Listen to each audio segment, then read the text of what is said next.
Hello and welcome everyone. So finally JEE Main 2026 के registrations they have started. तो guys आज के अपने इस वीडियो में हम पूरा registration process step by step कैसे आपको फॉर्म फिल करना है, कौन से डॉक्यूमेंट्स अपलोड होने हैं, फाइल का साइज आपको क्या लेना होगा, फाइल का नेमिंग आपको क्या रखना है, कैटेगरी सर्टिफिकेट की क्या डिटेल्स हैं, तो एवरी थिक एंड थिन मैं आपको डिटेल में क्लैरिफाई करते हुए स्टेप बाय स्टेप पूरा प्रोसीजर समझाऊंगा कि कैसे हमें जेई मेन 26 का फॉर्म फिल करना है। पर बच्चों, सबसे पहली एडवाइस, आराम से तसल्ली से इस फॉर्म को फिल करना होगा।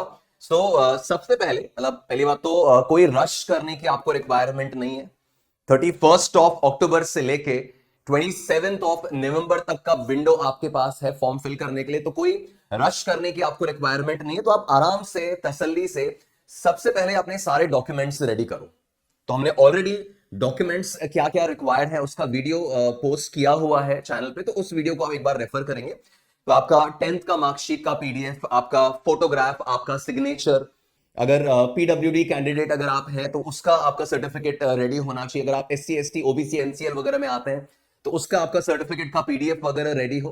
तो पहले अपना सारा डॉक्यूमेंट्स वगैरह आप रेडी कर लें और फिर आराम से तसल्ली से, because this is going to take time, आपको आराम से 1 घंटे के आसपास इस फॉर्म को फिल करने में लगेगा।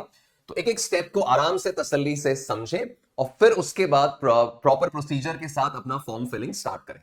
ठीक है, चलिए तो पूरा step by step form filling अपन स्टार्ट करते हैं। Guys, in case you have not subscribe to the channel, तो आप चैनल पे सब्सक्राइब रहे, बिकॉज आपके एग्जाम्स और दूसरे examinations like BITSAT, VIT, SRM, IIT वगैरह, इन सारे एग्जाम्स की डिटेल्स टाइम टू टाइम आपके साथ हम लोग शेयर करते रहेंगे। So make sure you are subscribe to the channel.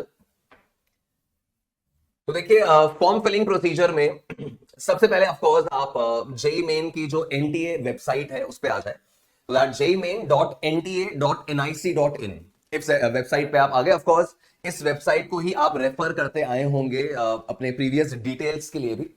तो इसमें जैसे ही आप इस लिंक पे क्लिक कर रहे हैं तो एक पीडीएफ आपके सामने आ रहा है जिसमें सारी डिटेल्स मेंशन है कि 31 ऑफ अक्टूबर से 27 ऑफ नवंबर तक आपके रजिस्ट्रेशन ओपन होंगे। एग्जामिनेशन डेट्स जो है वो 21 जैन से 30 जैन के बीच में आएगी। तो वो सारा डिटेल यहां पर मेंशन किया हुआ है। खैर, हमें जो अपना मेन लिंक देखना है वो लिंक है यहां पर। तो इस लिंक पे आप क्लिक कर लेंगे, यहां से आपका रजिस्ट्रेशन प्रोसेस स्टार्ट होना है। तो गाइस देखो, स्टेप्स यहां पर बता दिए गए हैं कि पहले आप अपना ऑनलाइन रजिस्ट्रेशन के लिए अप्लाई कर लो, अपना एप्लीकेशन फॉर्म फिल करो, फी पे करना है और डाउनलोड द कंफर्मेशन पेज। अगर आप रजिस्ट्रेशन स्टार्ट कर रहे हैं, फ्रेश रजिस्ट्रेशन स्टार्ट कर रहे हैं, तो ये जो सेकंड बॉक्स आप देख पा रहे हो इसमें आप क्लिक करोगे फॉर न्यू रजिस्ट्रेशन। अब बच्चों, जैसे ही आप न्यू रजिस्ट्रेशन पे क्लिक कर रहे हैं, यहां पर आपके पास एक लिंक आ रहा है बच्चे, डाउनलोड इंफॉर्मेशन बुलेटिन। तो एक तो ये पीडीएफ डाउनलोड कर लो, आराम से तसल्ली से एक बार ही गो थ्रू करो, है ना। एक बार मोटा मोटा उसमें देख लो कि क्या डिटेल्स मेंशन है।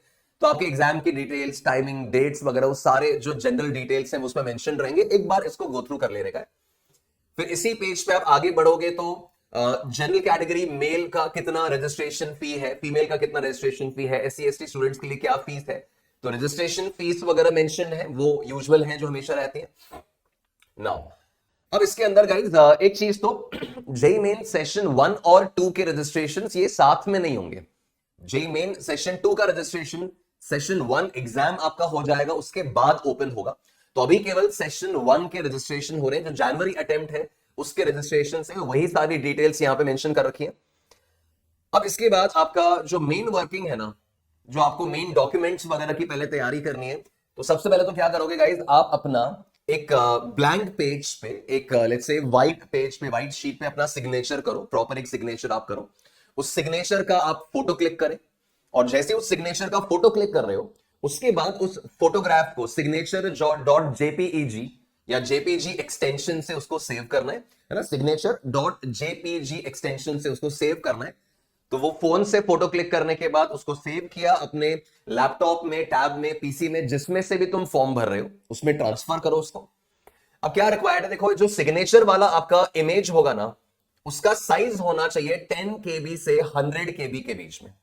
तो जो आपका सिग्नेचर फाइल है वो 10 से 100 केबी के बीच में होना चाहिए। अब हो सकता है कि जब तुम मोबाइल से क्लिक करोगे तो वो इमेज कई बार 1 MB का, 2 MB का, कई बार उससे ज्यादा का भी बन जाता है, अगर ऑफकोर्स अगर बेटर क्वालिटी कैमरा है तो। तो क्या करेंगे, अपने पीसी में या लैपटॉप में उसको ट्रांसफर करो इमेज को, और फिर इसमें एक फोटो रीसाइजर, इसका मैं आपको बता देता हूं क्या करोगे।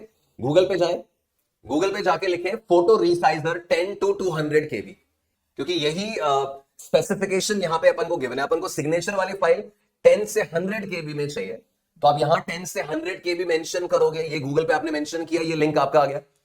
इस लिंक पे आप जा रहे हैं, तो इस लिंक पे यहां पर यू हैव दैट ऑप्शन, आप फोटो को रीसाइज कर सकते हैं इस जगह से। तो आप इमेज अपना सिलेक्ट कर लो, मान लो मैंने कोई भी इमेज सिलेक्ट किया, भले वो आपकी फोटोग्राफ है या आपका सिग्नेचर है, वो आप अपलोड करो। अपलोड करने के बाद मेन बात ये आपसे पूछ रहा है कि इमेज फाइल साइज आपको क्या चाहिए। अब जैसे आपको 100 केबी का अगर फाइल चाहिए, तो यहां 100 केबी सिलेक्ट किया, रीसाइज इमेज किया, उसको डाउनलोड कर लिया। तो उसी को हम आगे फॉर्म में अपलोडिंग में काम में लेने वाले, ठीक है। तो एक तो इमेज रीसाइज करने का मेथड मैंने आपको बता दिया। आपको अपनी खुद की फोटोग्राफ जो क्लिक करोगे उसको भी इसी के थ्रू रीसाइज करना है। जो सिग्नेचर करके आप उसको रीसाइज करने का प्रोसीजर है वो भी यहीं से करने वाले, है ना। तो देखो इंस्ट्रक्शंस में, तो एक तो सिग्नेचर फाइल है, एक तो आपका सिग्नेचर फाइल है जो 10 से 100 केबी के बीच होना चाहिए। अब सेकेंडली क्या रेडी रखोगे आप, एक रीसेंट पासपोर्ट साइज फोटोग्राफ। क्या करेंगे, एक व्हाइट बैकग्राउंड। अब ये एक सबसे कॉमन इशू है जो बच्चे गलतियां करते हैं, कोई भी रैंडम हरे पीले बैकग्राउंड में फोटो क्लिक करते हैं और वो अल्टीमेटली आगे जाकर रिजेक्ट हो रहा है।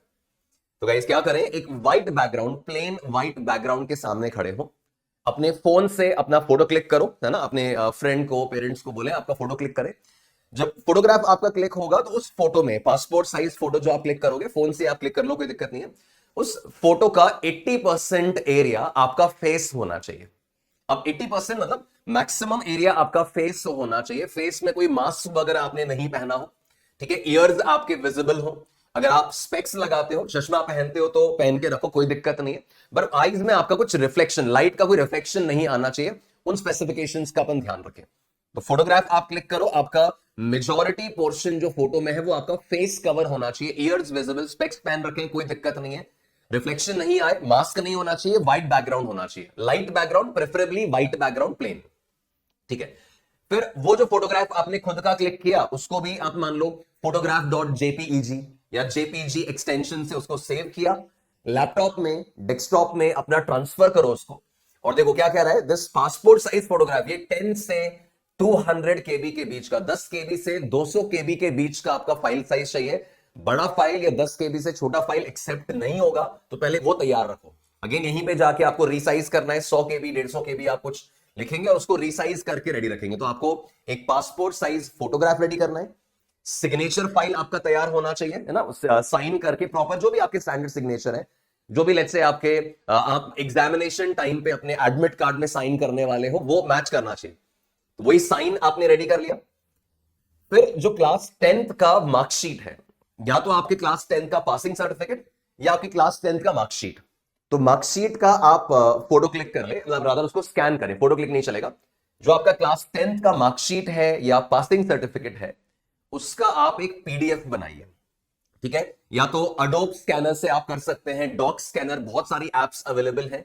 तो आप अपनी 10th की मार्कशीट, 10th का पासिंग सर्टिफिकेट स्कैन करोगे और उसको पीडीएफ के फॉर्म में सेव करोगे, ठीक है। फाइल का नाम रख लेना class 10th marksheet. File name is not an issue, आपको क्या फाइल नेम रखना है ताकि आप कंफ्यूज नहीं हो, उसके हिसाब से चूज कर लो। तो क्लास 10th मार्कशीट नाम रख लिया, बट पीडीएफ है ना, यहां पे जेपीईजी नहीं चलेगी, इमेज नहीं चलेगी।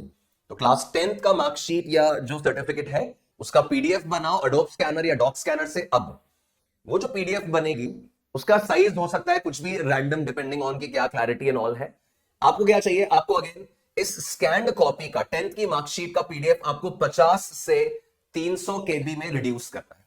तो अगेन वो पीडीएफ पहले रेडी करो। क्या करोगे आप, अगेन गूगल पे गए, गूगल पे जाके आपने पीडीएफ रीसाइज टू 200 केबी ये मेंशन किया, ठीक है। ये आपका कंप्रेस पीडीएफ टू 200 केबी आ रहा है।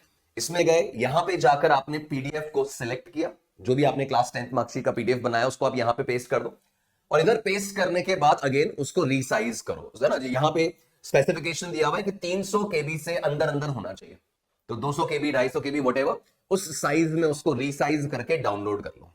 तो इमेज रीसाइज कैसे करना है वो मैंने आपको समझा दिया, पीडीएफ रीसाइज कैसे करना है वो मैंने आपको बता दिया। तो एक तो क्लास 10th का मार्कशीट, देन आफ्टर दैट अगर आप आधार के थ्रू रजिस्ट्रेशन नहीं करने वाले हो, देखो पहली प्रायोरिटी तो यही है, प्रेफरेंस तो यही है कि आप आधार कार्ड के थ्रू ही रजिस्ट्रेशन करें, सबसे आसान मेथड है वो।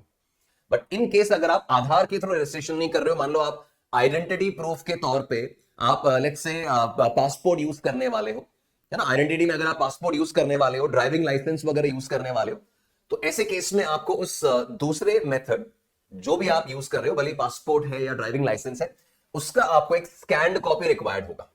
अगर आप आधार से कर रहे हो तब तो कोई दिक्कत नहीं है, आपको आधार का फोटो वोटो क्लिक नहीं करना है, वो आधार नंबर डाल के हो जाएगा वर्किंग। बट इन केस अगर आप आधार के अलावा कुछ मेथड यूज कर रहे हो तो क्या करेंगे, लेट्स से पासपोर्ट यूज कर रहे हो, तो पासपोर्ट का फोटो क्लिक किया, है ना, जो उसका फ्रंट पेज आपका होता है, फ्रंट पेज और लास्ट पेज जो होता है उसका फोटो क्लिक किया। अब उस इमेज को अगेन आपको बनाना है 10 से 200 केबी के अंदर अंदर। अगर पासपोर्ट यूज कर रहे हो या ड्राइविंग लाइसेंस जो भी डिटेल्स अलाउड है उसका फोटो क्लिक करो, 10 से 200 केबी के अंदर उसको रिसाइज करो, मेथड मैंने बता दिया है, तो वो रेडी रखो। आधार से कर रहे हो तो कुछ और नया रेडी नहीं करना है।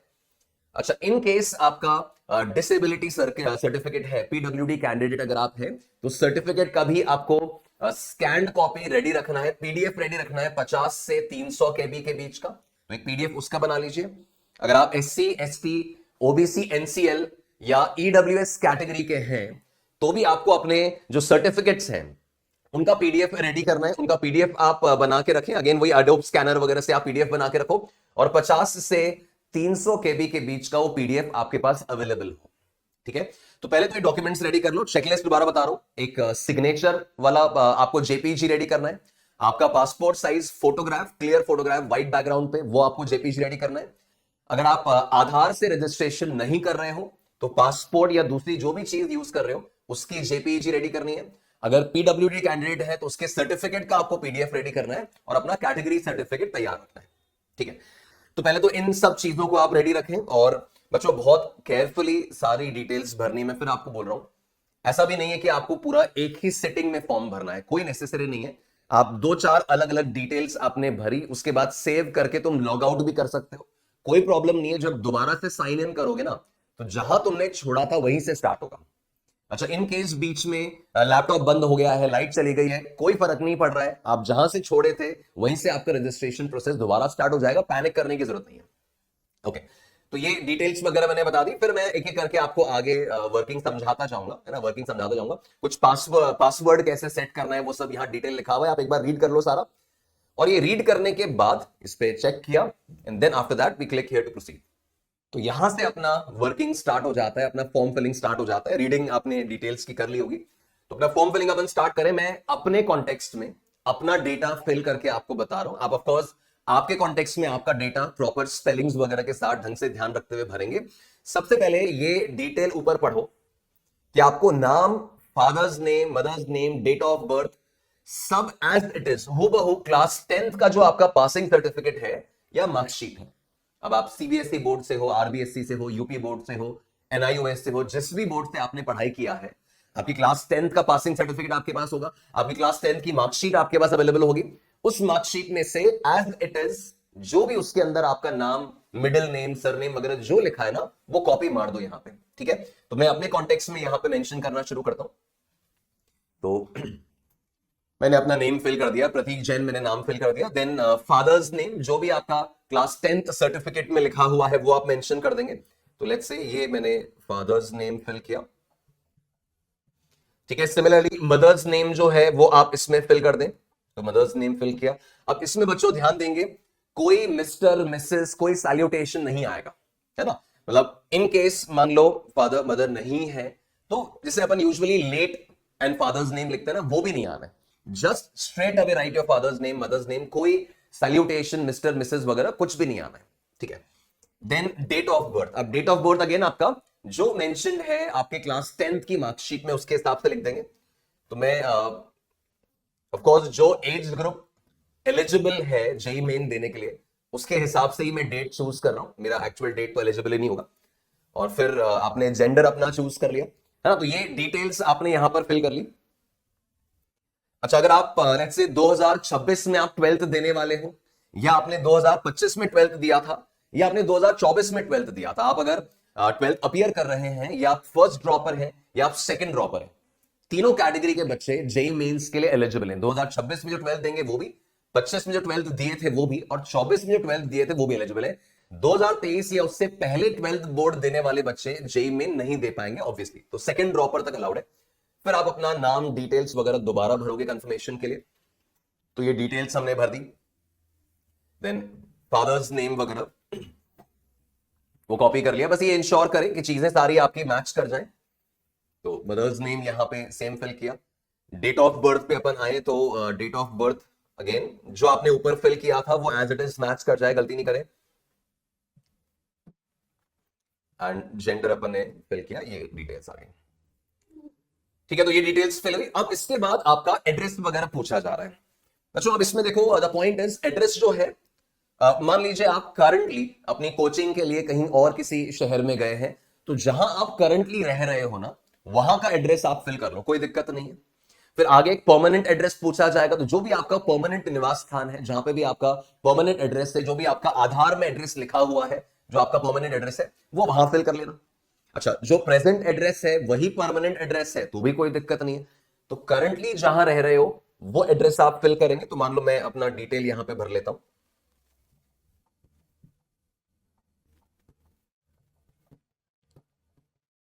तो ये हमने अपना कुछ डिटेल जो है वो फिल किया, तो यहां पे 1 आ जाएगा। लोकेलिटी ऑप्शनल, यहां पे सब लोकेलिटी ऑप्शनल है। अच्छा, लोकेलिटी में लेट्स से मैंने जो भी आपकी लोकेलिटी आप फिल कर लो, मैंने अपना सिटी भर लिया है।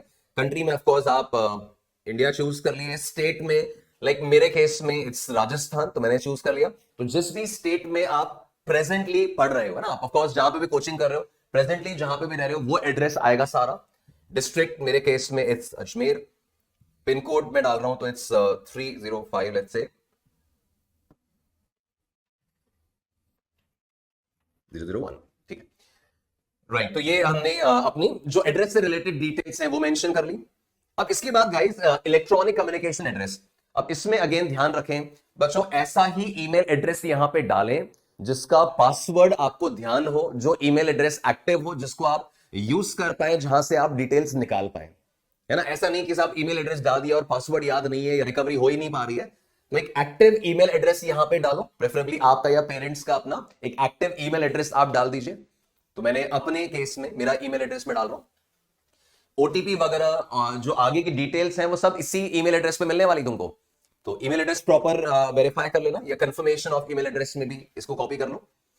तो ये सेम ईमेल एड्रेस हमने यहां पे डाल लिया, इसी पे हमारा आगे का डिटेल, कोई भी नोटिफिकेशन, है ना, फर्दर और भी जो डिटेल्स है उस पे आएंगी। फिर इसके बाद एक मोबाइल नंबर मांगा जा रहा है बच्चों। अगेन ये मोबाइल नंबर एक एक्टिव मोबाइल नंबर होना चाहिए, एक वैलिड मोबाइल नंबर होना चाहिए, जो आपके पास हो, जिसको आप रेफर कर पाते हो, जिसके नोटिफिकेशंस आप चेक कर पाते हो।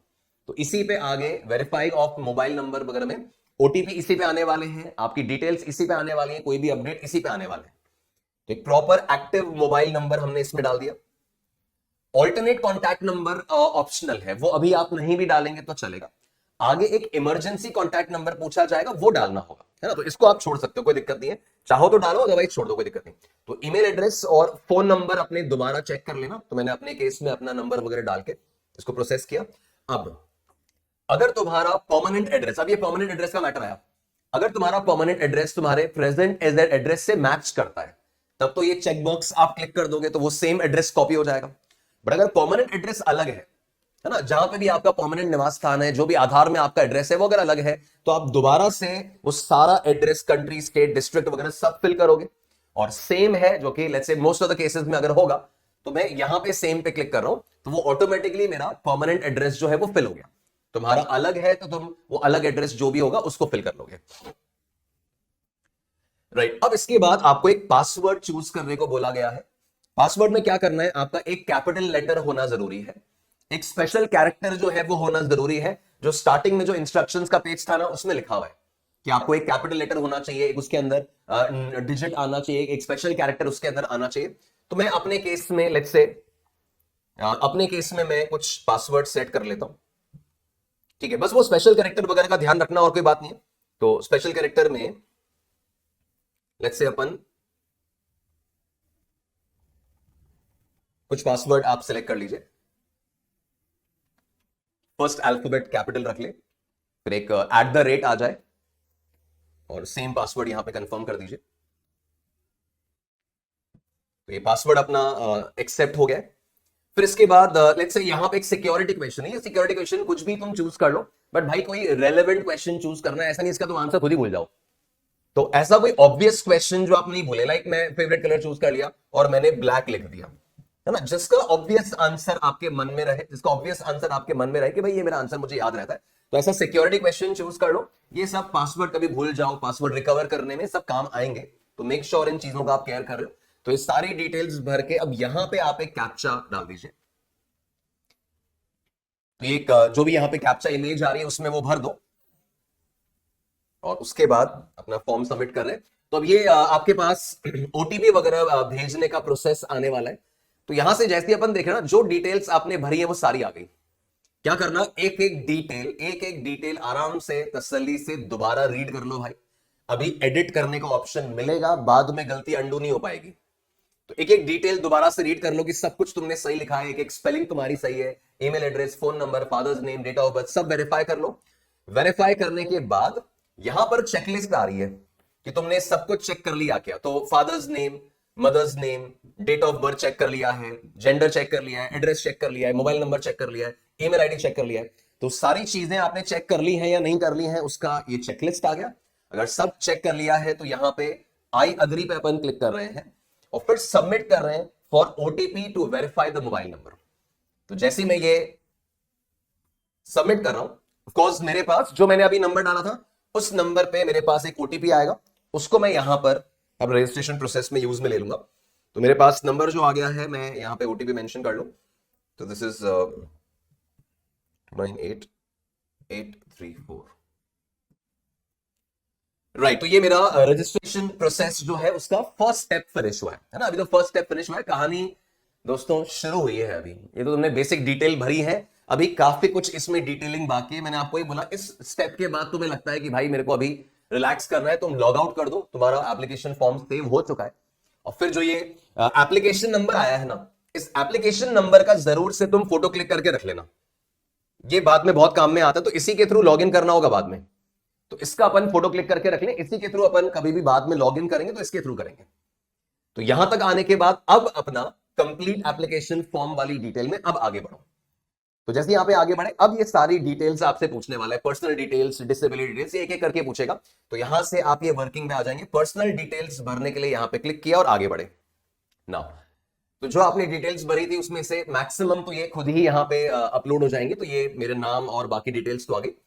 फिर इधर नेशनलिटी पूछी हुई है, तो जिस देश के भी निवासी हो, है ना। अगर ओवरसीज कैंडिडेट है तो अलग बात है, अदरवाइज इंडियन आपकी नेशनलिटी आ गई। देन कौन से स्टेट से आप 12th अपीयर हो रहे हो, आप इस बात का ध्यान देंगे। गाइस हो सकता है कि क्लास 10 तक 11 तक तुम किसी और सिटी में, किसी और स्टेट में रहते हो, बट 12th आप जिस जगह से भी पढ़ रहे हो, आप कोचिंग के लिए कहीं और गए हुए हैं, किसी और सिटी में आए हुए हैं, तो जिस जगह से तुम 12th बोर्ड देने वाले हो उसी को आप यहां पे फिल करोगे।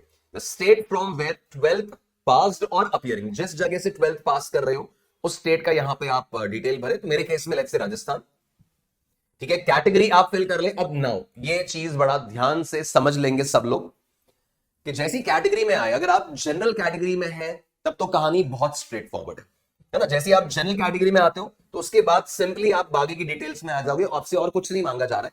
तो अगर जनरल कैटेगरी कैंडिडेट है तो आपको कोई सर्टिफिकेट, कोई चीज यहां पे अपलोड करने की कैटेगरी सर्टिफिकेट की रिक्वायरमेंट नहीं है, ठीक है। तो अगर जनरल कैटेगरी के हो तो आगे बढ़ जाओ।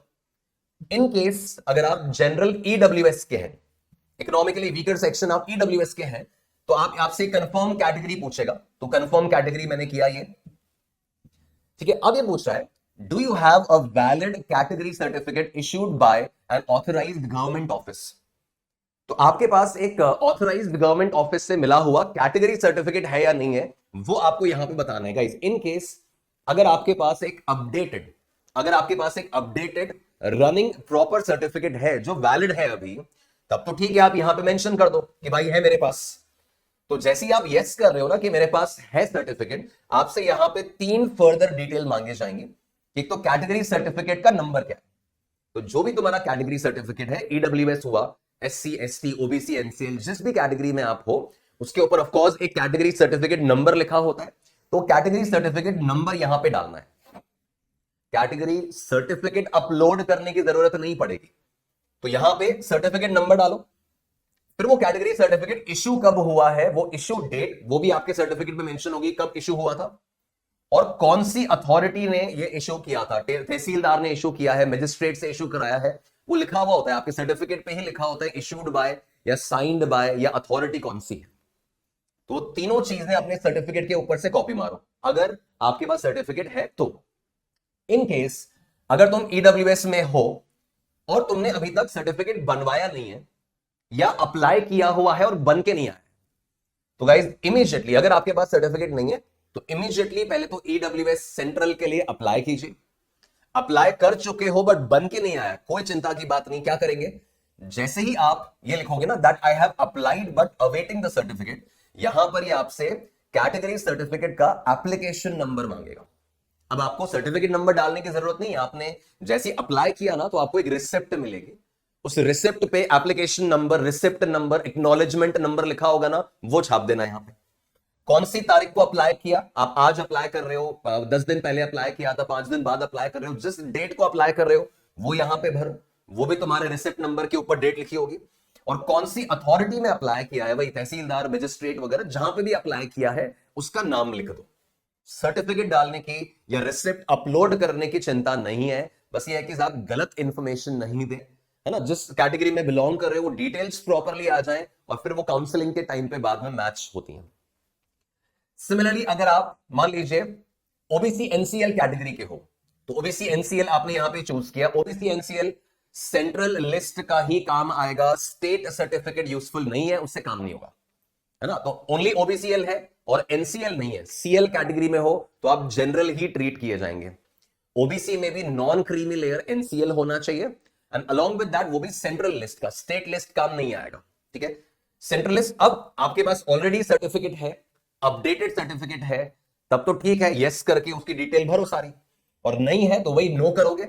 और अप्लाई कर चुके हो, एप्लीकेशन नंबर है, रिसिप्ट नंबर है, अप्लाई करने वाले हो, तो बच्चों एक्नॉलेजमेंट नंबर से, एप्लीकेशन नंबर से फॉर्म भर सकते हैं, कोई दिक्कत नहीं आएगी। ये हर साल का इशू है कि बच्चे कैटेगरी सर्टिफिकेट को लेकर परेशान होते हैं, तो मैं उसी चीज को आपको क्लैरिफाई कर रहा हूं। जिस भी कैटेगरी में तुम हो, अगर तुम यहां यस करते हो तो सर्टिफिकेट नंबर और वो डिटेल्स डालो, और आप बोलते हो कि भैया अप्लाई किया है, मेरे पास अभी सर्टिफिकेट है नहीं, तो जो एप्लीकेशन नंबर, रिसिप्ट नंबर तुम्हें मिला है, कब अप्लाई किया है, किसको अप्लाई किया, वो डाल दो, ठीक है।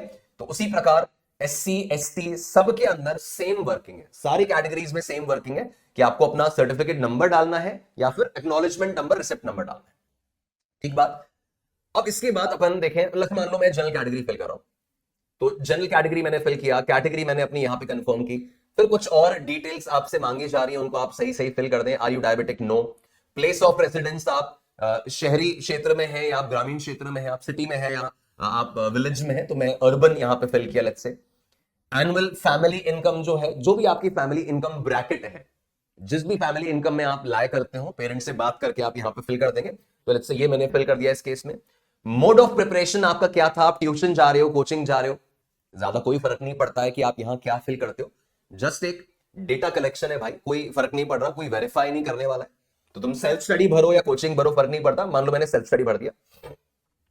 देन मीडियम ऑफ स्कूलिंग, आप जो क्लास 12th पास कर रहे हो वो आपका हिंदी मीडियम से हुआ है या लेट्स से और किसी regional language, let's say Marathi medium से हुआ, इंग्लिश मीडियम से हुआ, जिस भी मीडियम से पढ़े हो वो फिल कर दोगे। लेट्स से मैंने इंग्लिश मीडियम फिल किया अपने कॉन्टेक्स्ट में, और फिर ये डिटेल्स फिल करने के बाद यहां पे अगेन एक कैप्चा डालो, तो एक पड़ाव अपना और पार हो जाएगा,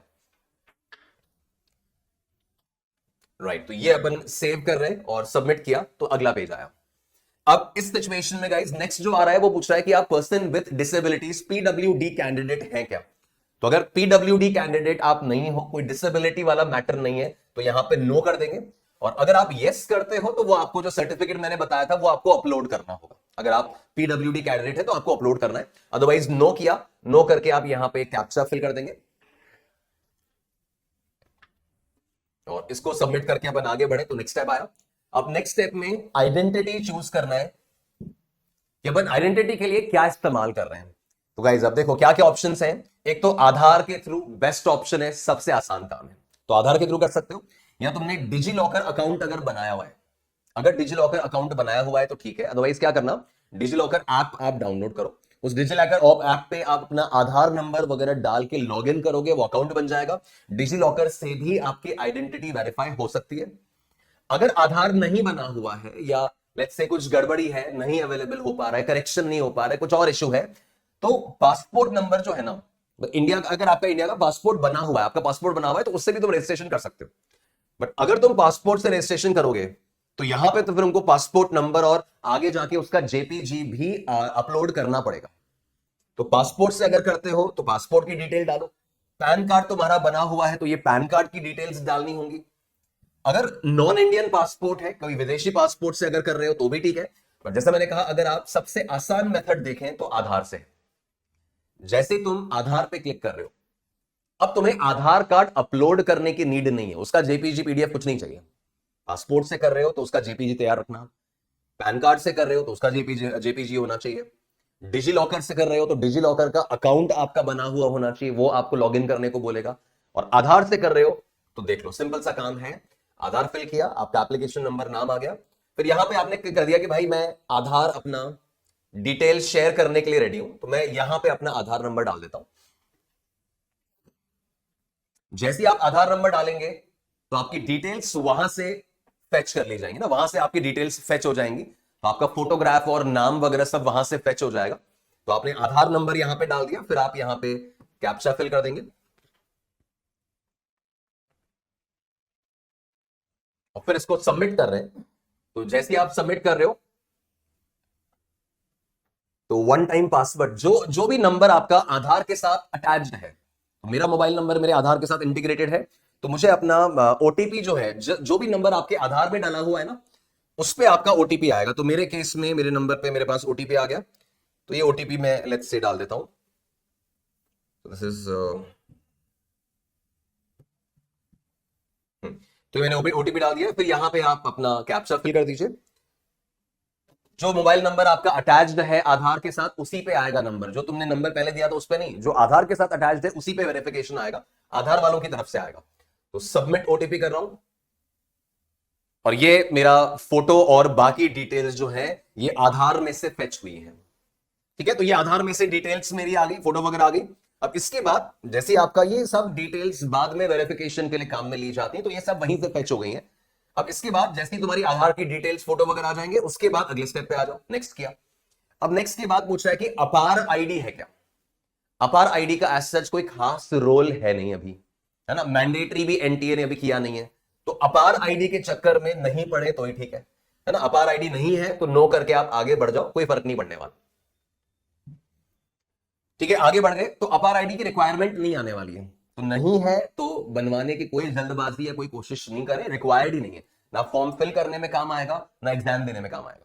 ठीक है, चलो अब देखो, अगर आप बीई बीटेक कोर्स के लिए अप्लाई कर रहे हो, तो मैं बताया कि तुम बीटेक प्लान कर रहे हो या आर्किटेक्चर वगैरह के लिए जाना चाह रहे हो, प्लानिंग के लिए जाना चाह रहे हो, तो मेरे केस में मैं बीटेक प्लान कर रहा हूं। अगर तुम आर्किटेक्चर वाला पेपर भी देना चाहते हो तो उसको मार्क करना, और ओनली बीटेक देना चाह रहे हो तो पेपर 1 आपने सिलेक्ट किया, ऑटोमेटिकली यहां सेशन 1 आ गया। मैंने बोला सेशन 2 का फॉर्म बाद में भरा जाएगा, वो अभी नहीं है। क्वेश्चन पेपर का मीडियम तुमको क्या चाहिए, देखो यार ये सारी डिटेल्स ढंग से भरनी है, इसमें गलती नहीं करें। क्वेश्चन पेपर मीडियम मान लो इंग्लिश, हिंदी, उर्दू, जिसमें भी तुम चाह रहे हो। इंग्लिश मान लो मैं चाह रहा हूं तो मैंने इंग्लिश में फिल किया। ठीक है, वैसे पेपर का लैंग्वेज चेंज करने का ऑप्शन जब आप ऑनलाइन पेपर दे रहे होते हैं तो वहां पे ऑप्शन आता है, बट स्टिल जो तुम्हें मीडियम रिक्वायर्ड है उसको यहां सही से भरो ताकि उधर आपको दिक्कत नहीं आए। अब एग्जाम सिटी का यहां पे आपको पॉइंट समझना है बच्चों, जो तुमने अपने प्रेजेंट और परमानेंट एड्रेस में भरा है ना स्टेट, ये आपको उसी स्टेट का ऑप्शन देगा। जैसे मैंने प्रेजेंट एड्रेस और परमानेंट एड्रेस में राजस्थान भरा था ना, तो ये मुझे और किसी भी स्टेट में जाकर एग्जाम देने का ऑप्शन नहीं देगा। तुम जहां तुम पढ़ रहे हो या तो प्रेजेंट एड्रेस वाला मिलेगा ऑप्शन, या परमानेंट एड्रेस वाला है वो भी मिल जाएगा, उसके अलावा तीसरा ऑप्शन ये नहीं देगा।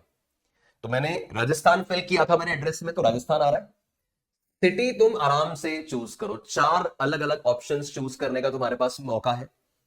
फॉर्म तुम जल्दी भरते हो या लेट भरते हो उससे फर्क नहीं पड़ेगा, कोशिश ऑफकोर्स यही रहेगी। मोस्टली केसेस में जो तुम्हारी पहली चॉइस होती है ना वहां मिल जाता है, मोस्टली केसेस में मिल जाता है।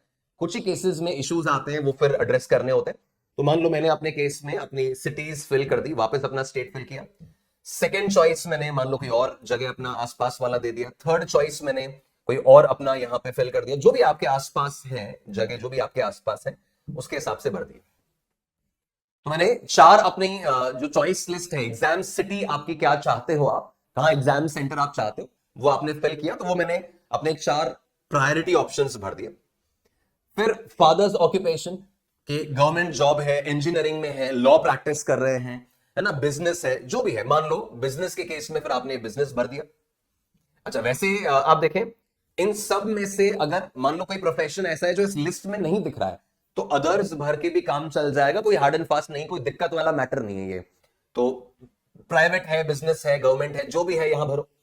फादर्स क्वालिफिकेशन, कि मैट्रिकुलेट है, मतलब 10th पास है, ग्रेजुएट है, पोस्ट ग्रेजुएट है ना, इंजीनियरिंग किया हुआ है, या मान लो इधर ऑप्शन नहीं समझ में आ रहा है तो भी यहां अदर्स भर के आगे बढ़ो, कोई फर्क पड़ने वाला नहीं है।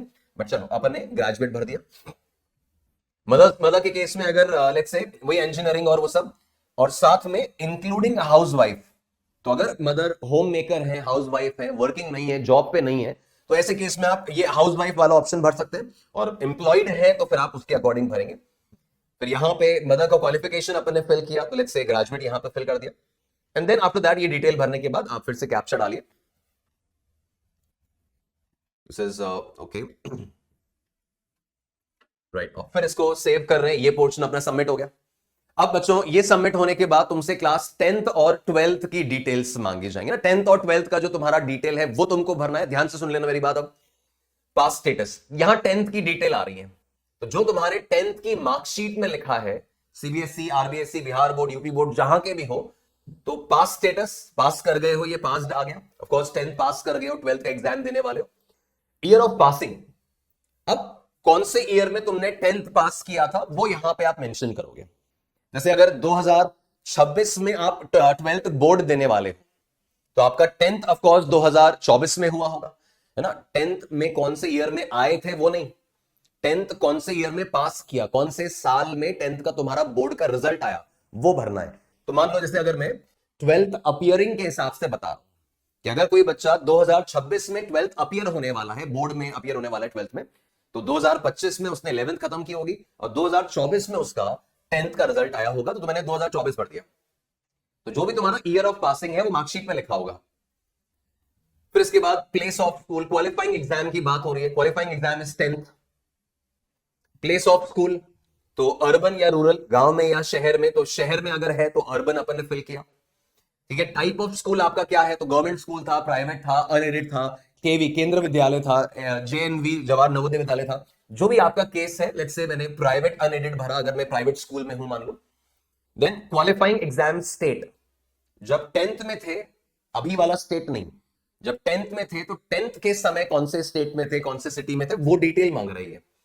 तो मैं अपने केस में लेट्स से राजस्थान फिल कर देता हूं। तो 10th देते समय जिस भी स्टेट में आप थे वो भरोगे, कौन से डिस्ट्रिक्ट्स में थे उस समय, आपने कौन से डिस्ट्रिक्ट से अपने एग्जाम दिया है वो आपने फिल कर दिया। फिर स्कूल बोर्ड, अब वही सीबीएसई, यूपी बोर्ड, एनआईओएस, सारे ऑप्शन मिल जाएंगे तुमको, आसाम बोर्ड, आंध्र प्रदेश। तो यहां लेट्स से सीबीएसई के हो अगर, तो ये central board of secondary education choose किया, सीबीएसई चूज किया। रिजल्ट मोड, आपका रिजल्ट परसेंटेज में आया था या सीजीपी में आया था, वो आप देखें तो लेट्स से यूजुअली परसेंटेज ही ज्यादा रहता है। अगर तुम आईसीएसई बोर्ड के हो तो अलग बात है, या कोई और बोर्ड के हो जिसमें सीजीपीए आती है, ग्रेड आती है, तो वो भरना, और परसेंटेज आया था वो भरो। अच्छा, परसेंटेज में बच्चों यहां टोटल मार्क्स तुम्हारे 500 आ जाएंगे अगर सीबीएसई के हो और तुमने 6 सब्जेक्ट का एग्जाम दिया था, तो परसेंटेज कैलकुलेट करने के लिए बेस्ट 5 ही काम में आते हैं। ये तुम्हें अच्छे से पता होगा कि तुमने 6 सब्जेक्ट का एग्जाम दिया है मान लो अगर, तो परसेंटेज कैलकुलेशन में बेस्ट 5 ही काम आएंगे, जिसमें लैंग्वेज सब्जेक्ट कंपलसरी होता है। तो नंबर यहां 500 में से लिखोगे, जितने भी तुम्हारे ऑब्टेन्ड मार्क्स है वो आप यहां पे मेंशन कर लोगे, है ना। ऑटोमेटिकली वो परसेंटेज में कन्वर्ट हो जाएगा। आप केवल मार्क्स लिखो, आपकी मार्कशीट में वो स्कोर वगैरह लिखे हुए, तो 5 सब्जेक्ट का स्कोर लिखना है। जैसे सीबीएसई का एग्जांपल ले रहा हूं मैं, बाकी में भी 5 का ही आएगा, और 600 का ही अगर आपका पेपर होता है तो 600 लिखो, ऑब्टेन्ड मार्क्स लिखो, जो भी आपके केस में लागू होता हो। 600 का पेपर होता था आपका, टोटल 500 का होता था, वो टोटल यहां मेंशन करो, तुम्हारे कितने नंबर आए लिखो, परसेंटेज अपने आप बन जाएगी। फिर तुम्हारी 10th की मार्कशीट में एक रोल नंबर, एनरोलमेंट नंबर लिखा होगा, वो मार्कशीट पे लिखा हुआ होगा, वो यहां पे फिल कर देना। मान लो मैंने अभी कुछ रैंडम वैल्यू ले ली, ठीक है। फिर जिस स्कूल में, टेंथ में तुम जिस स्कूल में थे उसका नाम और पता मेंशन कर रहे हैं, ठीक है। जिस भी स्कूल में हो वो तुम्हारे मार्कशीट पे लिखा है, तो स्कूल का नाम और एड्रेस एज इट इज वो छाप दो, जो मार्कशीट पे लिखा है वही छाप दो। तो मेरे केस में मान लो मैं लिख देता हूं Saint Anthony Ajmer,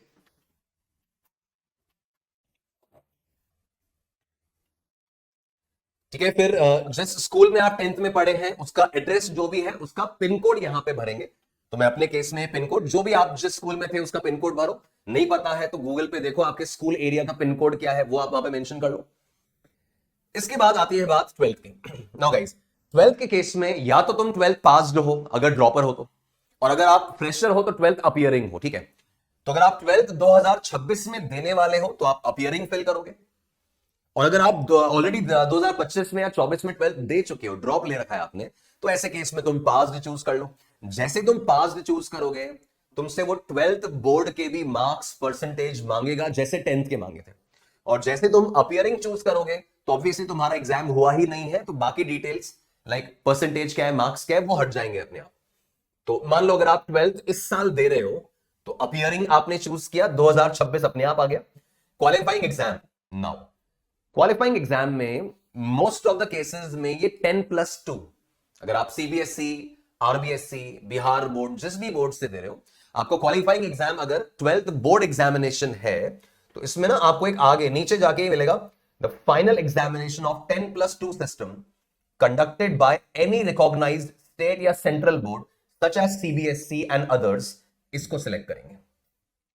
in case तुम्हारा केस सीबीएसई या इन सारे बोर्ड से अलग है, लाइक तुमने let's say final examination of 2 year course joint services वाला कुछ है, या कोई और यूनिवर्सिटी से तुम पढ़ रहे हो ना, वो रेयर केसेस हैं, आप अपने अपने केस के हिसाब से देख लोगे। बाकी मेजोरिटी केसेस जो है वो यहां पे इस वाले केस में लाइक करेंगे कि आपने सीबीएसई से या किसी और बोर्ड से, इंडिया के कोई भी गवर्नमेंट या स्टेट बोर्ड से या सेंट्रल बोर्ड से आप 10+2 मतलब ट्वेल्थ पास कर रहे हो, तो ये क्वालिफाइंग एग्जाम में भरना, उसमें गलती मत करना। देखो प्लेस ऑफ स्कूल वही अर्बन या रूरल है तो शहर या गांव वो आपने फिल कर दिया। Type of school again private government जो भी था वो आपने फिल किया, तो मैंने प्राइवेट फिल कर दिया। एग्जाम स्टेट, जिस स्टेट से भी एग्जाम दे रहे हो। नाउ ट्वेल्थ जिस जगह से तुम देने वाले हो, जिस स्टेट से तुम देने वाले हो सकता है कि तुम फॉर एग्जाम्पल राजस्थान में अपनी आईआईटी की प्रिपरेशन करने आए, पर अपना बोर्ड एग्जाम ट्वेल्थ का तुमने यूपी से भरा हुआ है, तो यहां पे यूपी फिल होगा, राजस्थान फिल नहीं होगा। जहां से भी ट्वेल्थ बोर्ड एग्जाम का फॉर्म तुमने भरा है, जहां से भी ट्वेल्थ बोर्ड एग्जाम तुम अपियर करने वाले हो, उसका स्टेट यहां भरोगे। लेट्स से मेरे केस में राजस्थान। क्वालिफाइंग एग्जाम डिस्ट्रिक्ट, जिस डिस्ट्रिक्ट में तुम हो या जहां से बोर्ड एग्जाम देने वाले हो। स्कूल बोर्ड कौन सा है, सीबीएसई, आरबीएसई, है ना, जो भी आपका बोर्ड है वो फिल कर दोगे। तो मेरे केस में सीबीएसई मैंने फिल कर दिया। रिजल्ट मोड ऑफ कोर्स अपने आप हट जाएगा बिकॉज रिजल्ट वगैरह आया नहीं है। रजिस्ट्रेशन नंबर की बात करें तो बोर्ड का रजिस्ट्रेशन नंबर जो है वो ऑफ कोर्स आपका आपके पास अवेलेबल होगा, तो ये आपने यहां पे मान लो फिल किया, ठीक है। स्कूल का एड्रेस वगैरह डाल दिया, मान लो मैंने अगेन अपने केस में जो भी तुम्हारा ट्वेल्थ का स्कूल है वो आप यहां पे प्लेस कर दो, तो ये मैंने अगेन अपने स्कूल का नाम यहां पे प्लेस कर दिया। और पिन कोड जो है, जिस जगह पर भी आपका स्कूल लोकेटेड है उस एरिया का पिन कोड आप डाल देंगे, तो वो पिन कोड मैंने डाला। और यहां पे कैप्चा प्लेस कर देंगे।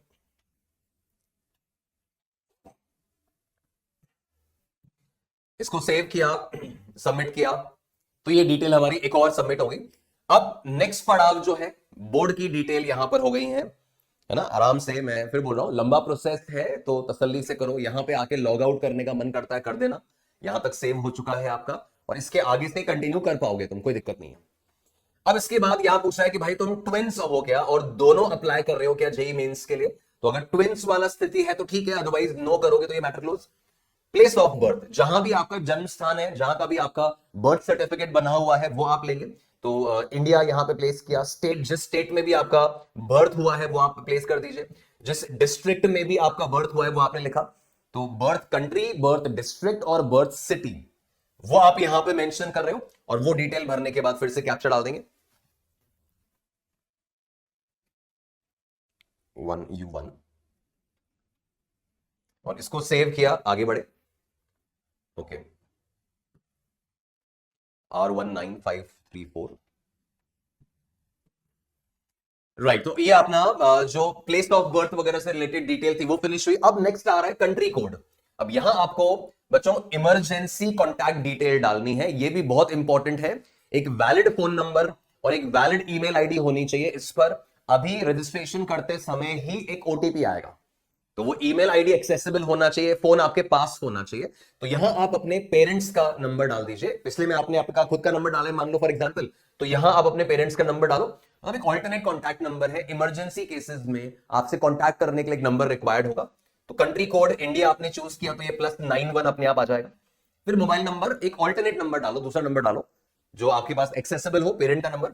और ईमेल एड्रेस यहां पर कोई दूसरा ईमेल एड्रेस डालो, जो पिछला डाला था वो नहीं, दूसरा ईमेल एड्रेस डालो। यहां पे एक दूसरा ईमेल एड्रेस रिक्वायर्ड रहेगा, तो यहां पेरेंट्स का ईमेल आईडी वगैरह यूज कर सकते हो, या नहीं है तो नया बना सकते हो। फिर यहां पे आप कैप्चा यूज कर लेंगे। तो हमने अपनी डिटेल्स वगैरह मेंशन कर ली, और इसमें अब ये इमीडिएटली गेट ओटीपी वाली बात आ रही है, फोन नंबर टी। राइट, तो ओटीपी जो है वो मोबाइल और ईमेल दोनों पे इमीडिएटली इसी समय आपको दिख जाएगा। तो मोबाइल का ओटीपी यहां पे रखेंगे, जो भी मोबाइल नंबर पे ओटीपी आया होगा आपका इमरजेंसी कॉन्टैक्ट में, और जो ईमेल पे आया है ईमेल वाला हम यहां से देख लेते हैं।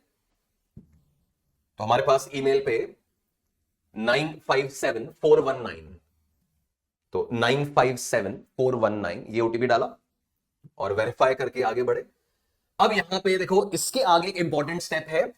पहली बार जेई मेन ने एनटीए ने लाइव फोटोग्राफ कैप्चर करने का ऑप्शन दिया है, अभी तक ये ऑप्शन नहीं होता था। तो बच्चों अगर तुम लैपटॉप से या टैब से या डेस्कटॉप से फॉर्म भर रहे हो जिसमें वेबकैम लगा हुआ है, तो जैसे तुम वेबकैम लगा हुआ डिवाइस है, ये पूछेगा कि वेबकैम ऑलरेडी कनेक्टेड है, तो ओके ओके कर दो। तो अगर आपके डिवाइस में वेबकैम होगा ना, तब तो ऑटोमेटिकली वो वेबकैम ओपन हो जाएगा। वो परमिशन मांगेगा कि वेबकैम ओपन कर लूंगे, आप यस कर देना, तो वेबकैम ओपन हो जाएगा। उसके सामने है ना, आप प्रॉपरली उसके सामने उस कैमरा में 80% फेस तुम्हारा आता हो, ऐसा आप एक फोटोग्राफ क्लिक करोगे। उस कैमरा से वो कैमरा ओपन हो गया, उसे क्लिक करोगे प्रॉपर ढंग की अवस्था में कि आपका फेस आने वाली अपलोडेड फोटो से मैच करे। जो फोटो हम आगे अपलोड करने वाले हैं ना, उससे ये मैच किया जाएगा, और नहीं मैच होगा तो आपको दिक्कत आने वाली है। ठीक है, तो ऑफ कोर्स फोटोग्राफ अपलोड करने वाले प्रोसेस को अपन को ध्यान से करना है। इसका अपन स्क्रीनशॉट लेंगे।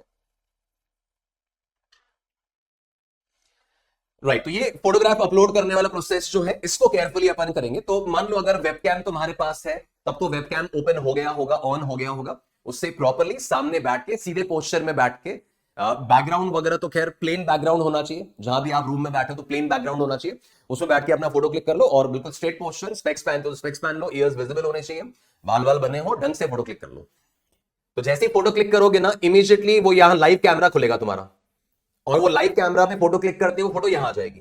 ठीक है, बट इन केस आपके टैब में या लेट्स से फोन वगैरह में या डेस्कटॉप में वेबकैम नहीं है, अगर वेबकैम नहीं है, तो इन केस वेबकैम नहीं है तो क्या करेंगे, इस क्यूआर कोड को स्कैन करोगे अपने मोबाइल से। मोबाइल में तो आपके ऑफकोर्स कैमरा मिल जाएगा आपको, तो आप क्या करेंगे, इससे उसको स्कैन करेंगे। तो मान लो मैं अपने केस में इसको स्कैन कर लेता हूं। इस क्यूआर कोड आप स्कैन करोगे, जैसे ये क्यूआर कोड स्कैन कर रहे हो आपको ये रीडायरेक्ट करेगा, एक फोटो क्लिक करने के लिए आपको रीडायरेक्ट करेगा, और आपके कैमरा में, आपके फोन में वो कैमरा ओपन हो जाएगा। तो जैसे ही मैं आगे बढ़ा, आप देखिए मेरे पास यहां पे कैप्चर लाइव फोटोग्राफ एक ऑप्शन आ गया है। जैसे मैंने उसको स्कैन किया ना, कैप्चर लाइव फोटोग्राफ मेरे पास ऑप्शन आ गया। जैसे मैं यहां पे क्लिक कर रहा हूं, मेरे पास ये कैमरा, फ्रंट कैमरा ओपन हो गया। फ्रंट कैमरा ओपन होकर प्रॉपरली ढंग से अपना फोटोग्राफ फोन से क्लिक कर लो, कोई दिक्कत नहीं है। तो ये लाइव फोटोग्राफ है। लेट्स से मैं एक प्लेन बैकग्राउंड में खड़े होकर, एक प्लेन बैकग्राउंड में खड़े होकर अपना फोटो क्लिक कर लो।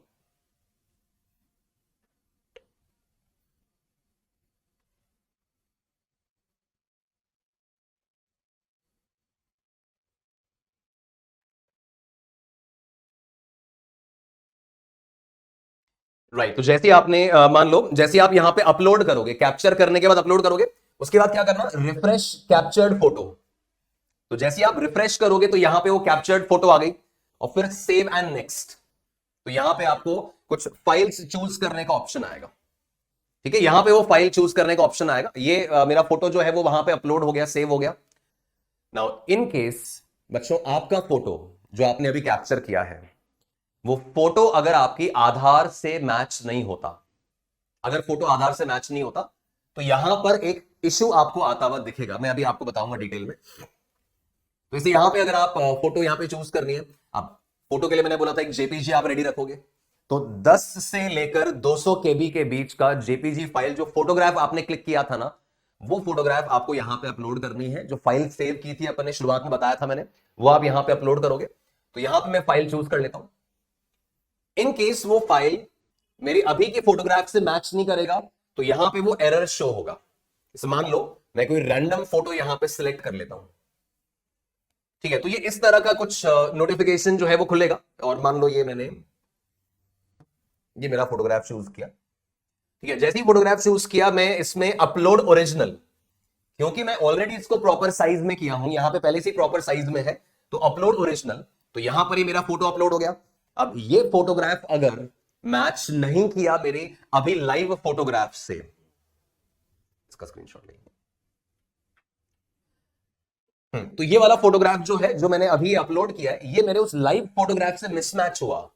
भले वो हो सकता है मिसमैच ना हो, बट तुमने लाइव फोटोग्राफ ढंग से क्लिक नहीं किया और ये मैच नहीं किया, तो वो आपको एरर शो करेगा। साइज अगर प्रॉपर नहीं होगा तो भी वो अपलोड नहीं होगी। तो मान लो मैं अगर अपलोड करता हूं, कुछ एरर आता है कि नहीं आता है देखते हैं। तो मेरे केस में देयर इज नो एरर, यहां पे सारे स्पेसिफिकेशंस वगैरह मैच हो रहे थे और मेरा फोटो अपलोड हो गया। अदरवाइज वो एक एरर शो करेगा, या तो बोलेगा कि the photo is not matching with the live photo, तो तुम्हें दोबारा खींचनी होगी, है ना, लाइव फोटो दोबारा खींचनी होगी। या वो बोल रहा है कि फाइल साइज स्पेसिफिकेशंस गड़बड़ है, तो स्पेसिफिकेशन से सही करनी होगी। तो वो आपका, अच्छा, फोटो जो तुम यहां पे अपलोड कर रहे हो वो भी रिसेंट होना चाहिए, है ना, आज ही क्लिक कर लो, नया फोटो क्लिक कर लो, पुराना मत लेना यूज। और जो लाइव फोटोग्राफ ले रहे हो वो भी रिसेंट ही होगा, तो मैच कर ही जाएंगे, दिक्कत नहीं है। फाइल वाइल का तुम देख लेना यार कि साइज तुम्हारा गड़बड़ नहीं हो। फाइल का नाम मैटर नहीं कर रहा है, लास्ट ईयर फाइल के नाम का भी इशू था, फाइल का नाम क्या रखा है उससे कोई फर्क नहीं पड़ रहा, फाइल मेरी अपलोड हो गई। फिर सिग्नेचर वाली फाइल मैंने तुमको कहा था रेडी करने को, तो 10 से लेके 100 केबी के बीच का जेपीईजी फाइल चाहिए जिसमें सिग्नेचर किया हुआ हो। तो ये मैंने फाइल यहां पे उठाया और मेरे डॉक्यूमेंट्स में यहां पे ये मेरे पास सिग्नेचर रेडी है। ब्लैंक पेज के ऊपर अपना सिग्नेचर कर लें, है ना, सिग्नेचर कर लें, और ये सिग्नेचर ओपन हो गया। ऑलरेडी मेरा फाइल प्रॉपर साइज में ही है, ऑलरेडी मेरा फाइल प्रॉपर साइज में ही है। तो मैं अपलोड ओरिजिनल करूंगा, तो यहां पे मेरा वो सिग्नेचर अपलोड हो गया, यहां पे अपलोड कर रहा हूं, वो एक्सेप्ट हो गया और ये सबमिट हो गया, ठीक है। तो अगेन वही, अगर स्पेसिफिकेशंस गड़बड़ रखोगे तो एरर दिखाएगा वो। तो 10 से 100 के भी कैसे श्रिंक कर रहे हैं मैंने बता रखा है ऑलरेडी। फिर यहां पे बात आती है क्लास 10th की मार्कशीट या क्लास 10th का पासिंग सर्टिफिकेट का पीडीएफ, ये भी अपन ने शुरू में तैयार कर लिया था। अब ये 50 से 300 केबी का बीच का पीडीएफ होना चाहिए, यहां जेपीजी नहीं डाल सकते हो। फाइल का नाम रख लो कुछ भी, क्लास 10th मार्कशीट करके, बट पीडीएफ होनी चाहिए। साइज बता दिया, यहां पे फाइल डालो। तो ये मेरे पास मेरी फाइल रेडी है, यहां पे मैंने अपलोड किया, ये उसका कुछ बेसिक बता देगा, अपलोड मैं कर रहा हूं और ये मेरा फाइल एक्सेप्ट हो गया। तो तीनों फाइल्स मैंने मेरी अपलोड कर दी, स्पेसिफिकेशंस का बस ध्यान रखा, चीजें मेरी मैच होनी चाहिए। अब इसके बाद अपन आगे बढ़े, तो 9894, ठीक है, डॉक्यूमेंट्स अपने सेव हो गए। काफी इंपॉर्टेंट स्टेप रहेगा ये अपलोडिंग ऑफ डॉक्यूमेंट, इसमें आगे बढ़ रहे हैं। तो ये फॉर्म सबमिशन का स्थिति आ गया मेरा, ये फाइनल सबमिट की तरफ मैं बढ़ रहा हूं, है ना। ये मुझे बोलेगा कि भाई तुम पूरा एक बार दोबारा चेक कर लो, ये फाइनल सबमिशन की मेरी स्टेज आ गई है, पूरा एक बार दोबारा चेक कर लो, एक एक चीज, मेरा नाम, डेट ऑफ बर्थ, जो भी मैंने एंटर किया था सब यहां आ गए हैं। एक एक चीज को यहां पे दोबारा रीड करो कि सब कुछ सही है या नहीं है, बिकॉज इसके बाद भी वो आपको यहां नीचे एडिट का ऑप्शन अभी देगा, अभी तो देगा, क्या फाइनल सबमिशन के लिए आप डिक्लेरेशन दे रहे हो, तो अभी सब यहां पे आ गया कि तुमने साइन क्या अपलोड किया था, तुमने अभी फोटो कौन सी अपलोड की है, जो लाइव फोटो थी वो यहां पर आ गई, है ना। तो ये सारी चीजें, सारे डॉक्यूमेंट, सारा नंबर सब आ गया। अब लास्ट में आ रहा है कि भाई तुमने सब कुछ चेक कर लिया है कि नहीं कर लिया, चेकलिस्ट। तो सारी चेकलिस्ट पे आपको क्लिक करना है, मैंने सारा चेक कर लिया है, मैंने सब कुछ वेरीफाई कर लिया है ना। उसके बाद ये डिक्लेरेशन आ रही है, उसमें आई अग्री किया, सब हमारा सेट है। फाइनल सबमिशन पे अपने क्लिक किया, ये डिटेल सबमिट होंगी और अगले स्टेप पे मैं आ जाऊंगा। अब अगला स्टेप जो आना है गाइज, उसमें ये आपका ईमेल आईडी वेरीफाई करने को बोलेगा, कौन सा, जो हमने शुरुआत में डाला था। एक ईमेल आईडी तो हमने इमरजेंसी कॉन्टैक्ट में डाला, वो तो हमारा ऑलरेडी वेरीफाई हो गया। एक ईमेल आईडी हमने शुरुआत में डाला था, तो वो वाला ईमेल आईडी जो हमने डाला था वो वेरीफाई होना बचता है, तो वो स्टेप होएगा। उसके बाद फी पेमेंट होने वाला है। तो ये ईमेल आईडी वेरिफिकेशन के लिए मेरे पास कोड आएगा, तो मैं अपने मेल आईडी पे चेक कर लेता हूं।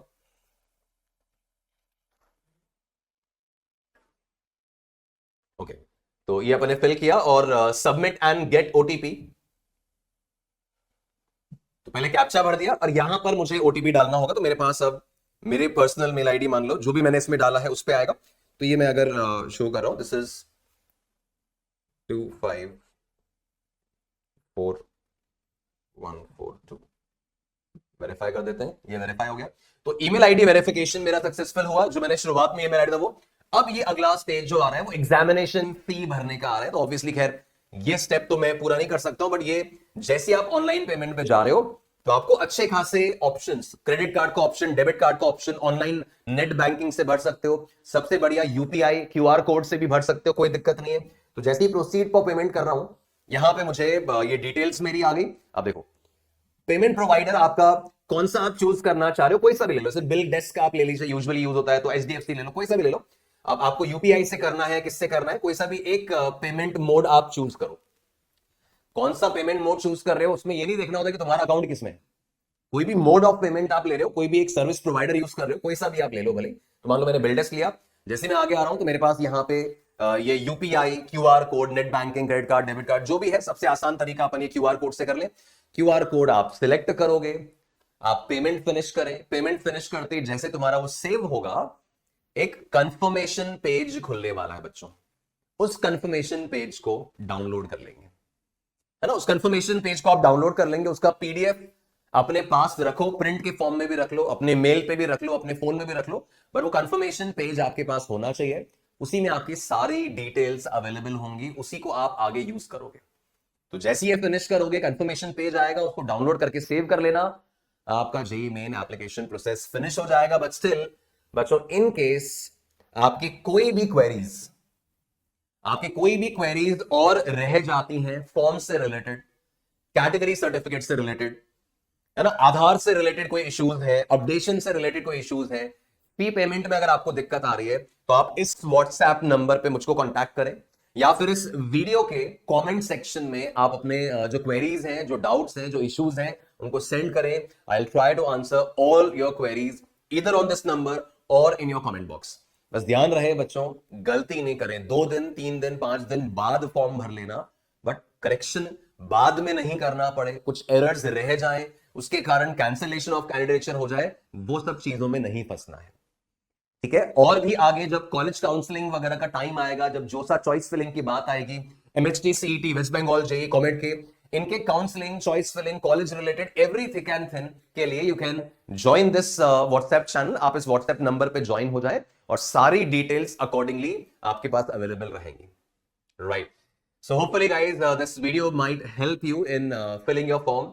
आप अपने एग्जामिनेशन की तरफ पूरी शिद्दत से, पूरी मेहनत से आगे बढ़ते रहिए। I wish you all the best. Stay blessed. Thank you very much.